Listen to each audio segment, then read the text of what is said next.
Baik,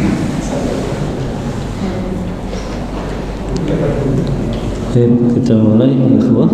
Bismillahirrahmanirrahim.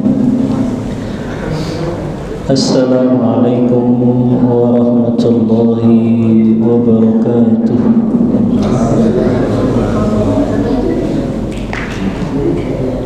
Innal hamdalillah hamdan katsiran tayyiban mubarakan fihi kama yuhibbu rabbuna wa yarda.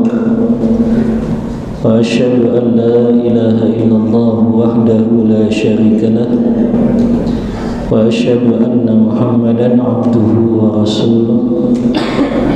Allahumma salli wa sallim ala nabiyyina Muhammadin sallallahu alaihi wasallam wa ala alihi wa ashabihi wa man tabi'ahum bi ihsan ila yaumiddin. Amma ba'd. Ikhwani fillah rahimani wa rahimakumullah.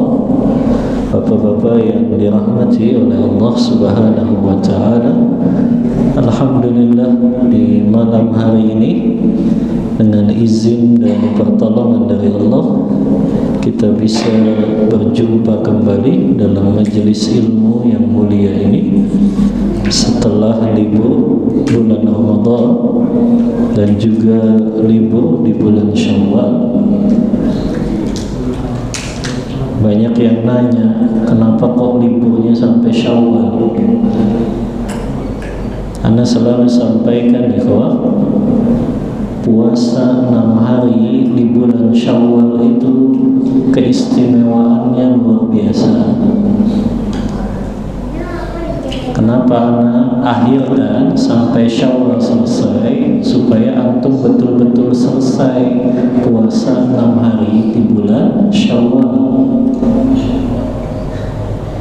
Al-Imam Ibn Rajab dalam kitabnya Lataiful Ma'arif menyebutkan ada 5 keistimewaan bulan Syawal yang gak dimiliki puasa-puasa sunnah lainnya. Makanya temanya malam ini istiqomah dalam ilmu dan amal. Karena kata Imam Ghazali, manusia itu ada 4 macam. Ada orang yang dia berilmu dan dia mengamalkan ilmunya. Ini yang paling utama. Yang kedua, ada orang yang berilmu tapi dia tidak mengamalkan ilmunya. Maka ini orang yang akan binasa pada hari kiamat. Yang ketiga, orang yang beramal tapi tanpa ilmu. Ini juga akan binasa karena seluruh amalnya tertolak. Yang lebih parah yang keempat, sudah nggak berilmu, akhirnya dia nggak punya motivasi untuk beramal soleh. Makanya kita berharap kita jadi golongan yang pertama ini. Selain kita sering, kita pun senantiasa mengamalkan ilmu yang kita miliki. Makanya Anda kasih kesempatan untuk selesaikan dulu puasa 6 hari di bulan Syawal. Ana husnuzon antum sudah pada selesai, ya. Karena 5 keistimewaan itu yang gak dimiliki. Anda bacakan ya. Yang pertama kata Imam Ibn Rajab, siyamu sittati ayyamin min Syawal kana kasiyamid dahri. Puasa 6 hari di bulan Syawal itu dapat pahala seperti orang berpuasa 1 tahun lamanya. Hadisnya kan familiar, riwayat Imam Muslim dalam kitab Sahihnya. Kata Rasulullah, man shoma Ramadhana thumma atba'ahu sittan min Syawal kana kasiyamid dahri. Siapa yang puasa Ramadan full, kemudian dia ikuti dengan puasa 6 hari di bulan Syawal, dia dapat pahala seperti orang yang berpuasa 1 tahun lamanya. Antum kalau tahu penjelasannya, Abdullah ibnu Mubarak, seorang tabi'in, ketika menjelaskan hadis ini, kata beliau, yang dimaksud mendapat pahala 1 tahun lamanya, dia dapat pahala puasa wajib selama 1 tahun. Kaum muslimin gak paham ilmu ini, akhirnya dia remehkan puasa 6 hari di bulan Syawal.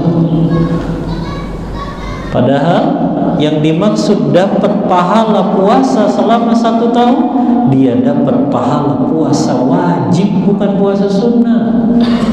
Lihat, kita puasa Ramadan 1 bulan, dapat tuh pahala puasa wajib, plus kita puasa 6 hari, kita dapat pahala 1 tahun puasa wajib. Ini pentingnya ilmu. Orang kalau nggak tahu ilmunya, nggak punya motivasi dia untuk beramal soleh. Abdullah bin Mubarak, seorang tabi'in. Jadi selama ini, anak dulu sebelum tahu pendapat Abdullah bin Mubarak, anak kira juga dulu dapatnya pahala puasa sunnah biasa. Tapi ternyata kata Abdullah bin Mubarak, dapat pahala puasa wajib selama 1 tahun. Dan ini yang dikuatkan para ulama madhab Syafi'i dan madhab Hambali. Mereka sepakat dengan pendapatnya Abdullah bin Mubarak dapat pahala puasa wajib selama 1 tahun. Anak kasih antum ilustrasi dunianya. Ada perusahaan nawarin antum kerja di tempatnya, masuk 36 hari, tapi digajinya selama 1 tahun. Mau nggak antum kerja di perusahaan kayak gitu? Mau lah, masuknya cuma sebulan 6 hari, digajinya 365 hari. Siapa yang nggak mau? Rasulullah tuh begitu janjikan kepada kita yang puasa 6 hari di bulan Syawal. Cukup kita puasa Ramadan 30 hari plus tambah 6 hari aja, kamu dapat pahala puasa wajib selama 1 tahun. Makanya ulama salaf terdahulu gak ada tuh yang meninggalkan puasa 6 hari di bulan Syawal. Generasi sahabat, tabi'in, tabi'ut tabi'in, rugi orang yang ninggalin puasa 6 hari di bulan Syawal. Yang kedua, kata Ibnu Rajab, anna siyama sittati ayyamin min Syawal min alamati qabuli siyami Ramadan. Ini juga spesialnya puasa 6 hari di bulan Syawal. Kata Ibnu Rajab, puasa 6 hari di bulan Syawal tanda puasa Ramadan seorang hamba diterima oleh Allah Ta'ala. Kenapa kok puasa 6 hari di bulan Syawal dijadikan tanda puasa Ramadan seorang hamba diterima oleh Allah? Kata Ibnu Rajab, karena para ulama punya kaidah, jazaul hasanati al hasanatu ba'daha. Balasan kebaikan yang Allah terima itu apa balasannya? Allah mudahkan hamba itu melakukan amal soleh selanjutnya. Jadi kalau Allah terima puasa Ramadan kita, Allah mudahkan setelah Ramadan kita melaksanakan puasa-puasa sunnah selanjutnya. Jadi kalau ada orang puasanya Ramadan saja, puasa 6 hari Syawal dia nggak mau, puasa Asyura dia nggak lakukan, puasa Arafah juga dia nggak mau, itu jadi tanda khawatir jangan-jangan puasa Ramadannya nggak Allah terima, karena Allah nggak mudahkan dia puasa sunnah selanjutnya. Makanya ini spesialnya ya, puasa 6 hari di bulan Syawal dijadikan tanda itu puasa Ramadannya diterima oleh Allah Ta'ala. Sebaliknya, kalau orang berat nggak mau puasa 6 hari di bulan Syawal, itu tanda jangan-jangan puasa Ramadannya nggak diterima oleh Allah Ta'ala. Ini yang kedua, keutamaan puasa 6 hari di bulan Syawal. Yang ketiga, kata Ibnu Rajab rahimahullah, anna siyama sittati ayyamin min Syawal ka salati sunani rawatib. Orang yang melakukan puasa 6 hari di bulan Syawal itu fungsinya sama seperti dia melakukan sholat sunnah rawatib setelah sholat fardu. Apa fungsinya sholat sunnah rawatib? Apa fungsinya qobliyah ba'diyah? Sebelum sholat fardu, setelah sholat fardu, apa fungsinya? Menambal kekurangan-kekurangan sholat wajib kita. Itu fungsinya kan, kita sholat sunnah rawatib, qobliyah ba'diyah. Karena siapa di antara kita yang yakin sholat fardunya sempurna? Makanya bagaimana cara menambal kekurangan, kecacatan dalam sholat fardu kita? Kita sholat sunnah rawatib. Begitu juga kalau kita puasa 6 hari di bulan Syawal, fungsinya kata Ibnu Rajab itu menambal kekurangan-kekurangan pada puasa Ramadan kita. Siapa di antara kita yang yakin perfect tuh puasa Ramadannya? Kadang kita puasa tapi masih melihat yang haram, masih mengucapkan yang haram, jempol masih mengetik yang haram. Maka bagaimana cara menutupi kekurangan itu? Puasa 6 hari di bulan Syawal. Ini faidah keutamaan yang ketiga. Makanya dalam hadis yang familiar yang diriwayatkan oleh Imam Tirmidzi, Abu Dawud, Imam Ahmad, Rasulullah SAW menggambarkan ketika manusia dihisab pada hari kiamat, kata Rasulullah, inna awwala ma yuhasabu bihil abdu yawmal qiyamah as-salat. Sesungguhnya amalan yang pertama kali Allah hisab dari seorang hamba, salatnya. Allah berkata kepada malaikatnya, unzuru ila salati abdi, lihat salat hambaku. Kalau salatnya sempurna, berikan balasan yang sempurna. Tapi kalau salatnya ada kekurangan, ada cacat, lihat hambaku ini salat sunnah enggak? Begitu Rasulullah menggambarkannya. Sama ketika dihisab puasa Ramadan kita, maka Allah suruh lihat malaikatnya, lihat hambaku punya puasa sunnah atau tidak. Itu untuk menambal puasa Ramadan yang dia banyak kekurangannya. Nah, ini spesial puasa 6 hari di bulan Syawal. Yang keempat, anna muawadatas siyam, anna siyama Ramadan yujibu maghfirata ma taqaddama minadz-dzunub wa anna as-shaimina siyami sittati ayyamin ba'dal fitri syukran li hadhihi ni'mati fala ni'mata a'zamu min maghfiratiz dzunub. Kata Ibnu Rajab, keutamaan yang keempat, puasa 6 hari di bulan Syawal. Puasa 6 hari di bulan Syawal itu tanda syukur seorang hamba atas nikmat Allah gugurkan dosa-dosanya setelah Ramadan.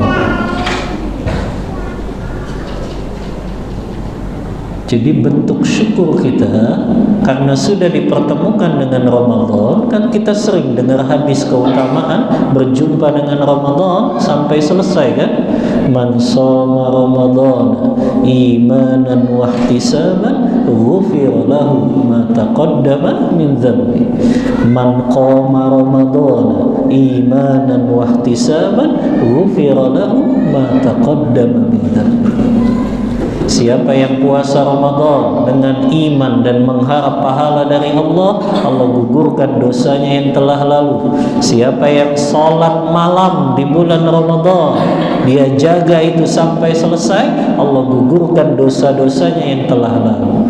Maka bentuk syukur kita terhadap nikmat dipertemukan dengan Ramadan, kita puasa 6 hari di bulan Syawal. Kata Ibnu Rajab, kana ba'du salaf idza wuffiqa li siyami kana ba'du salaf idza wuffiqa li qiyami lailatin minal layali asbaha fi nahariha shaiman wa yaj'alu siyamahu syukran litawfiqi qiyamil lail. Kata Ibnu Rajab, sebagian para ulama salaf terdahulu kalau mereka diberikan taufik itu kekuatan untuk bisa bangun sholat malam, ini di luar Ramadan. Kalau kaum muslimin kan sholat malamnya di bulan Ramadan rajin, tapi setelah Ramadan beda lagi, ya. Jadi ulama salaf kalau mereka diberikan taufik, kekuatan qiyamul lail di luar Ramadan, mereka syukuri itu nikmat bisa bangun sepertiga malam qiyamul lail dengan cara apa? Mereka puasa di siang harinya. Jadi itu bentuk apa? Syukur mereka. Karena bisa bangun sholat malam, mereka siangnya jadi puasa. Dan sebagai bentuk apa? Syukur mereka bisa bangun sholat malam. Maka puasa 6 hari di bulan Syawal tanda syukur seorang hamba atas dipertemukan dengan bulan Ramadan. Yang kelima, ini lebih dahsyat lagi. Kata Ibnu Rajab, siyam sittati ayyamin min Syawal min alamati idraki lailatul qadri. Orang yang bisa melakukan puasa 6 hari di bulan Syawal tanda dia dapat malam Lailatul Qadar. Luar biasa ya. Jadi antum gak usah berdebat kapan Lailatul Qadar kemarin itu, ya. Kayaknya kemarin malam 27 Lailatul Qadarnya, karena malam itu hujan. Anda nggak tahu di Indonesia hujan malam 27. Kalau di Mekah memang hujan, ya. Nggak tahu, walaupun memang hujan nggak jadi tanda satu-satunya malam Lailatul Qadar, ya. Kayaknya bukan malam 29, bukan malam 27. Karena kenapa? Karena malam 27 saya ketiduran, ya. Atau karena malam 27 saya udah mudik di perjalanan. Ya, jadi nggak perlu berdebat ya. Di antara tandanya kata Ibnu Rajab, Allah mudahkan dia puasa 6 hari di bulan Syawal. Karena kenapa? Nggak mungkin kata beliau. Para ulama mengatakan nggak mungkin orang yang dapat malam Lailatul Qadar dia di bulan Syawalnya sudah lesu. Karena keberkahan malam Lailatul Qadar itu apa kata Allah? Lailatul Qadri khairun min alfi syahr. Keberkahannya itu 1000 bulan nih. Artinya orang kalau dapat malam Lailatul Qadar ibadahnya tuh istiqomah di setiap bulan. Jadi nggak mungkin orang yang dapat malam Lailatul Qadar dia nggak bisa puasa 6 hari di bulan Syawal. Pasti Allah mudahkan itu. Karena itu tanda orang dapat malam Lailatul Qadar tuh ibadahnya bukan musiman di Ramadan aja. Ibadahnya tuh terus istiqomah orang yang dapat malam Lailatul Qadar. Ya. Jadi bukan cuma Ramadan saja. Baca Qur'annya cuma di Ramadan. Ramadan selesai gak pernah baca Qur'an lagi. Na'udzubillah. Sedekahnya di Ramadan saja. Setelah Ramadan gak pernah sedekah. Qiyamul Lail, salat malamnya di Ramadan aja. Setelah Ramadan usai gak pernah Qiyamul Lail, walaupun minimal witir saja dia jaga. Itu jadi tanda dia dapat malam Lailatul Qadar. Nah ini 5 keistimewaan ini. Makanya kenapa anak kasih kesempatan antum selesaikan puasa 6 hari di bulan Syawal. Karena ini spesialnya nih, keistimewaan puasa 6 hari di bulan Syawal yang gak dimiliki puasa-puasa sunnah yang lain. Bayangin, dia jadi tanda puasa Ramadan seorang hamba diterima Allah, dia jadi tanda orang itu dapat malam Lailatul Qadar. Makanya jangan remehkan ini puasa 6 hari di bulan Syawal. Ya. Nah ini sekedar supaya antum tahu kenapa anak baru mulai setelah Syawal selesai, biar antum selesaikan dulu puasa 6 hari di bulan Syawalnya. Taib, setelah bulan Syawal bulan apa? Bulan apa sekarang? Zulqa'dah. Nah ini sebagian kaum muslimin mereka juga nggak tahu keutamaan bulan Zulqa'dah ini. Akhirnya ibadahnya lesu. Ya, Qiyamul Lail ditinggalkan, sholat berjamaah ditinggalkan, baca Quran ditinggalkan. Karena dia ngerasa semangatnya di Ramadan aja. Padahal kalau dia tahu ilmunya dia akan semangat ya. Makanya yang buat orang itu malas beramal karena dia bodoh sebetulnya. Dia nggak tahu ilmunya tentang itu. Ya, orang yang nggak tahu keutamaan sholat fardu di shaf pertama, dia nggak akan berlomba-lomba untuk dapat shaf pertama itu, karena dia nggak tahu keutamaannya. Yang Rasulullah sabdakan, khairus sufufir rijal awwaluha, sebaik-baik shaf salat fardu itu yang paling pertama. Bahkan itu shaf yang dapat doanya para malaikat ampunan dan rahmat. Makanya kalau orang nggak paham ilmunya, dia nggak punya motivasi karena dia bodoh tentang hal itu. Ya, shaf pertama kosong, nggak mau diisi lagi. Ini orang yang nggak tahu keutamaan.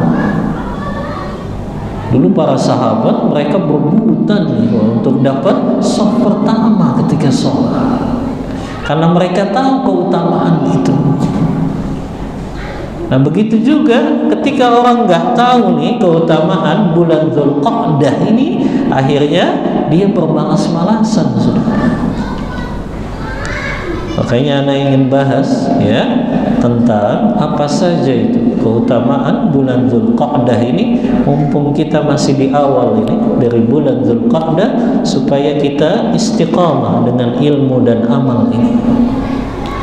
Yang pertama, kata Ibn Rajab dalam kitabnya ini Lataiful Ma'arif, min fawaidi Dzulqa'dati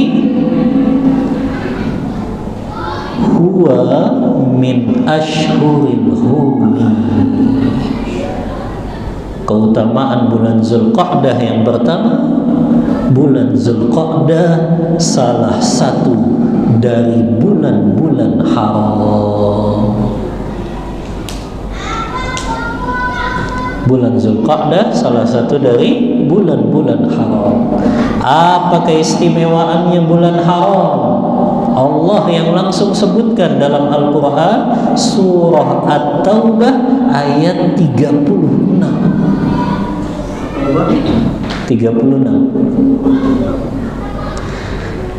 Allah berfirman, inna iddatash syuhuri indallah 12 syahran fi kitabillah yawma khalaqas samawati wal arda minha arba'atu hurum dzalika dinul qayyim fala tazlimu fihinna anfusakum. Kata Allah, sesungguhnya bilangan bulan di sisi Allah itu ada 12 bulan yang Allah ciptakan. Dari mulai Allah ciptakan langit dan bumi ini, dari 12 bulan itu ada 4 bulan haram yang antum sering dengar.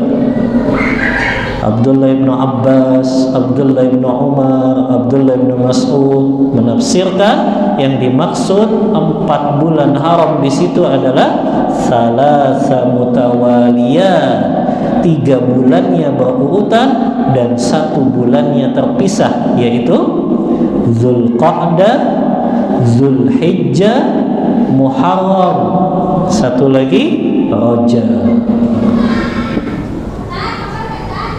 Apa keistimewaannya 4 bulan haram ini? Kata Allah, fala tazlimu fihinna anfusakum.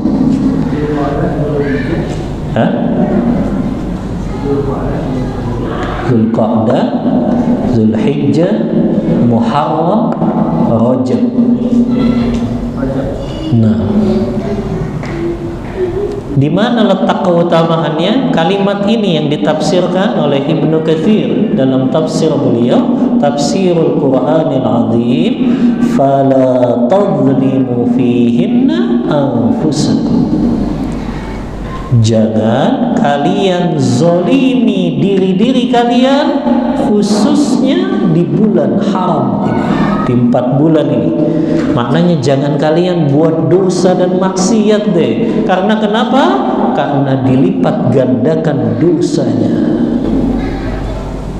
Kata Ibnu Katsir, sebagaimana di bulan-bulan haram dilipat gandakan dosanya, maka di bulan haram pula dilipat gandakan pahala amal soleh kita. Jadi di antara baca Quran yang terbaik itu baca Quran di bulan-bulan haram. Duduknya kita di majelis ilmu yang terbaik itu di bulan-bulan haram. Ya, sedekahnya kita yang terbaik di antaranya di bulan-bulan haram. Bahkan kata Rasulullah, afdhalus siyam, puasa yang paling utama setelah puasa Ramadan, puasa sunnah di bulan-bulan haram. Makanya tetap kita dianjurkan memperbanyak puasa, khususnya di bulan apa? Di bulan-bulan haram. Ini spesial, ya. Tapi kebanyakan kaum muslimin nggak memahami, ya. Akhirnya mereka sudah lesu ibadahnya di bulan Zulqa'dah ini. Padahal bulan haram, semua amal soleh secara umum dilakukan di bulan haram ini punya keutamaan yang lebih besar pahalanya dari selain bulan-bulan haram. Ini keutamaan yang pertama dari bulan Zulqa'dah. Amal soleh kita dilipat gandakan pahalanya, dosa dan maksiat dilipat gandakan azabnya. Ini kekhususan, keistimewaan bulan haram dan bulan Zulqa'dah, salah satu dari bulan-bulan haram. Yang kedua, keistimewaan bulan Zulqa'dah yaitu jami'u umrati rasul fi syahri Dzulqa'dah illa hajjatil wada'. Umrah yang terbaik setelah umrah Ramadan adalah umrah di bulan Zulqa'dah. Sebagian kaum muslimin nggak tahu nih, ya. Karena kenapa? Kata Ibnu Qayyim dalam kitabnya Zadul Ma'ad, karena seluruh umrah Rasulullah itu dilakukan di bulan Zulqa'dah, kecuali umrah yang mengiringi haji beliau. Anda tanya ke antum, Rasulullah umrah berapa kali seumur hidupnya? Hah? Rasulullah umrah berapa kali seumur hidup sampai beliau wafat? Hah? Oh, masa nggak tahu tuh? Berapa kali Rasulullah umrah seumur hidup beliau sampai wafat? Hah? Kalau Rasulullah berapa kali haji tahu ya? Berapa kali Rasulullah haji? Hah? Cuma satu kali. Namanya juga Hajjatul Wada, haji perpisahan, satu kali. Rasulullah umrah, dan ini pendapat mayoritas ulama bittifaq, secara sepakat mereka, Rasulullah melaksanakan umrah tidak lebih dari 4 kali seumur hidupnya. Hah? Haji mah cuma sekali, haji wada itu yang terkenal, ya. Umrahnya Rasulullah 4 kali. Yang pertama itu di tahun ke-6 Hijriyah, yang antum kenal dalam sirah Nabawiyah, terjadinya perjanjian Hudaybiyah. Rasulullah berencana umrah ke Mekah, sudah ngambil miqat itu, ternyata dicegat oleh kafir Quraisy. Nggak boleh sampai Ka'bah. Akhirnya terjadilah itu perjanjian Hudaybiyah, yang Rasulullah ngalah pulang lagi, tapi Rasulullah sudah terlanjur ngambil miqat, maka beliau melakukan tahallul di mana beliau dicegat. Makanya dalam bab haji umrah yang pernah kita bahas, kalau orang sudah ngambil miqat, maka dia dianjurkan berdoa. Doanya, Allahumma mahalli haitsu habastani. Allahumma mahalli haitsu habastani. Ya Allah, tempat tahallulku di mana aku tidak bisa melanjutkan lagi. Rasulullah nggak bisa lanjutkan tuh sampai Ka'bah, tapi beliau tetap tahallul. Makanya ulama menganggapnya itu sebagai umrah, walaupun umrahnya nggak sampai Ka'bah. Karena kenapa? Karena Rasulullah sudah ngambil miqat dan beliau dicegat. Dan tadi kalau orang dicegat nggak bisa melanjutkan umrah atau hajinya, maka dia boleh tahallul di tempat di mana dia nggak bisa melanjutkannya.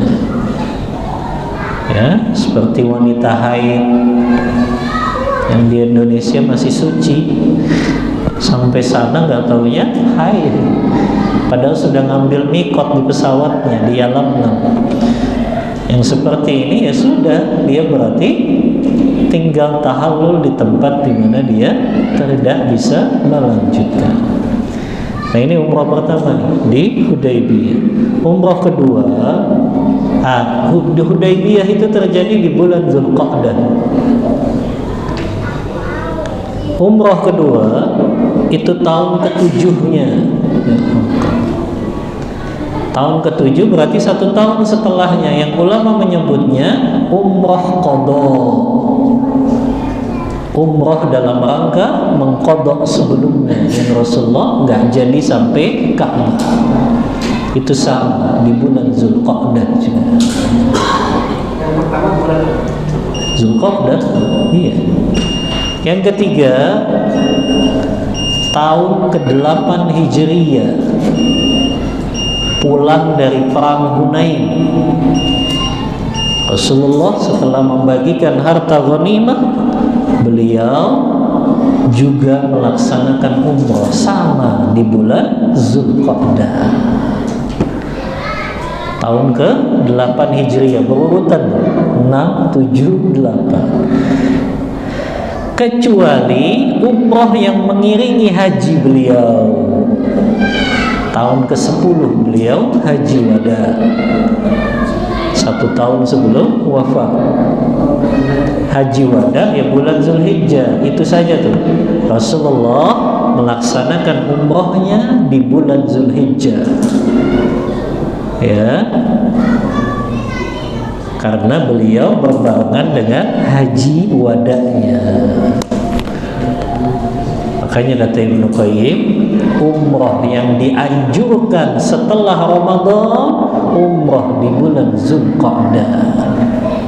Karena kenapa kata Ibnu Qayyim? Karena nggak mungkin Allah pilih utusannya melaksanakan umrah sampai 3 kali di bulan Zulqa'dah, kecuali pasti di situ ada keutamaannya.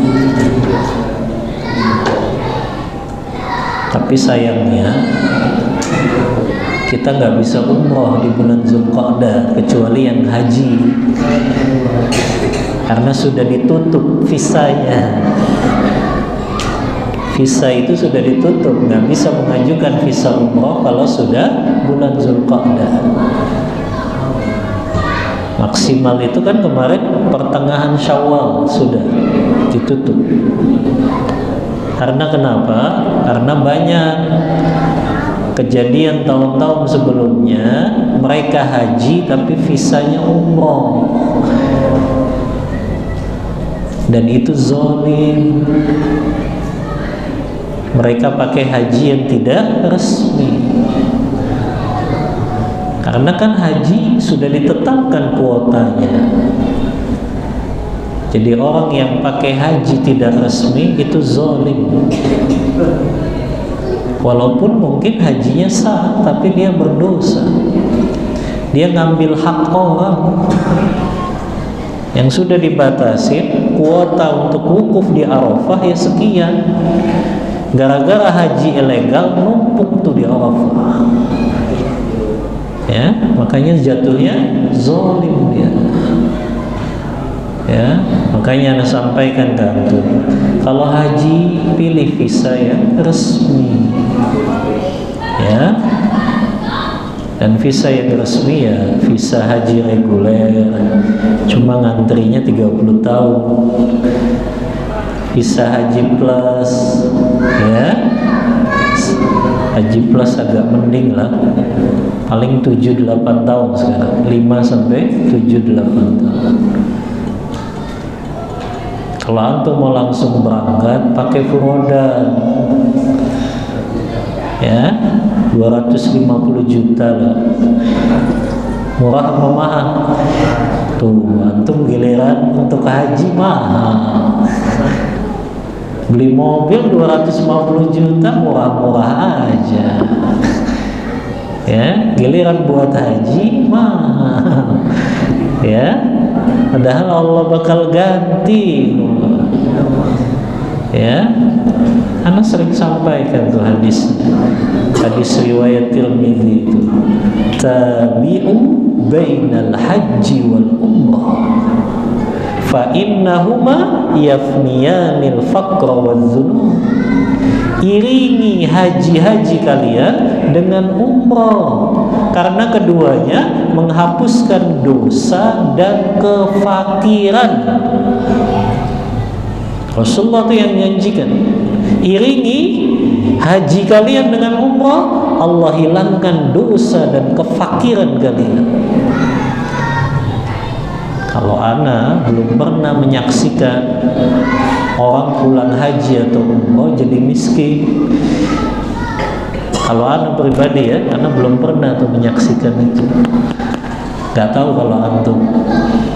Ya, karena janjinya Rasulullah. Ya, jadi usahakan ya kalau yang belum daftar haji. Ya, daftar. Ana sering katakan yang berat dihisap itu nanti kalau rukun Islam itu belum kita lakukan seluruhnya.